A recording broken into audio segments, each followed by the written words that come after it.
রাউজানের কদলপুরে শতাধিক নারী পুরুষের অংশগ্রহণে প্রতিবাদ সভা ও মানববন্ধন অনুষ্ঠিত হয়েছে। জনসাধারণের চলাচলকারী সড়কের গাটওয়াল ভেঙে ফেলা এবং সড়কের জায়গা দখল করে পাকা দোকানঘর নির্মাণের প্রতিবাদে 18 এপ্রিল শুক্রবার দুপুরে উপজেলার 8 নম্বর কদলপুর ইউনিয়নের 7 নম্বর ওয়ার্ডের আব্দুল করিম মহাজনের বাড়ির নারী পুরুষেরা এই মানববন্ধন ও প্রতিবাদ সভায় অংশ নেন। রাস্তা করে আর মাননীয় সচিব মহোদয় জনাব মুসলিম উদ্দিন চৌধুরী ও নিজের তত্ত্বাবধানে এবং ইউএনও সাহেব আর এসিলেন্ট সাহেব আইয়ারে এখন ব্রিজ নির্মাণ করছে এবং সরকারি সারার দাহদে হাঁস জায়গা পরিমাপ করে বাইর করিয়ে রাস্তাও নির্মাণ করছে। এখন এই রাস্তার মধ্যে এই মোহাম্মদ সৈয়দ নামের এক ব্যক্তি আইয়ারে তারা সরকারি হাফেজ বজলুর রহমান সড়কের দোকানপাট নির্মাণ করে রেখে এবং আর চলাচলের রাস্তাও বন্ধ করে দিবে এই আপ্রাণ চেষ্টা চালাই যারা। তো খালি তারা পুলিশ আনানোর পর পুলিশ গিয়ে আরও বাড়ির মধ্যে হতা হয়ে পেলাই মানে অভিযোগ যেখন কি দিবার অধিকার আছে। এখন পুলিশ গিয়ে করে পেলাই হতা হয়ে পেলাই এই সুযোগের মধ্যে পুলিশ বাড়ির ভিতর গলা দিয়ে এমনি মোহাম্মদ সৈয়দ বাতি যে তারপরে এই শাহ আলমর হওয়া 3-4 জনে মিলে আর দেওয়াল্লো ভাঙ্গি দিয়ে তো আর প্রশাসনের কাছে বিচার চাই। এবং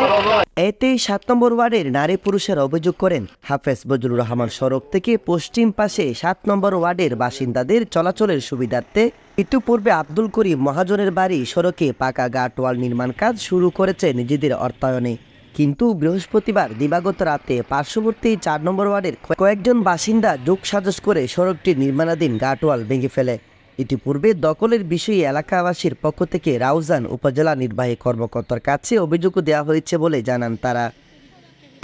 তারা একদিন সার্বিয়ার আনি এই পত্র যেটা তারা মাপজুব করে বিড়ে মাপজুব করে তো আই নিজের চোখে দিনে মাপত মিদি আসছিলাম। তো আমি দেখি আসলে এই এড়ে হাফেজ বজর রহমান সড়ক বর্তমানে যে রাস্তাগুলো এখন যে মধ্যে আছে এই একজনের মালিকানা জায়গা হাফেজ বজর রহমান সড়ক হইলে আরও রোড উত্তন আর এখন জিতিয়েই এই তুন আরও 25 ফুট পশ্চিমে তো এর মধ্যে 25 ফুট পশ্চিমে হাফেজ বজর রহমান সড়ক এখন তারা মোটামুটি দন্দান করছে সরকারি জায়গা রোড আর এমনি দীর্ঘদিন ধরে এখন সরকারি এখন ব্রিজ আছে আর এলাকার মানুষ এসে পাঁচ দূর দেখি আইন তুলি ধরির এই সরকার এখন ব্রিজ করে দিয়ে সরকারে তারা আগে বহুদিন বাসর দিয়ে রাইটটি দেয় এই দেখি ব্যাগগুনে এখন সহযোগিতা করিয়ে এলাকার মানুষও ব্যাগগুলো হয়ে এসে তারা এখন ব্রিজ হয়ে ব্রিজের এখন চলাচলের ফটোর মধ্যে দেখা যাচ্ছে মানে কি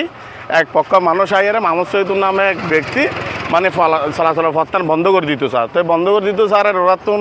কিছু টিমও দাবি করছি তারা এখন তো সরকারি জায়গায় এটা 5 জায়গা তাই এখন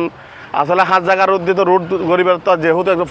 20-25 ফ্যামিলি দিয়ে আছে মানুষ আছে চলাচলের পথ পক্ষ স্কুল জনের পথ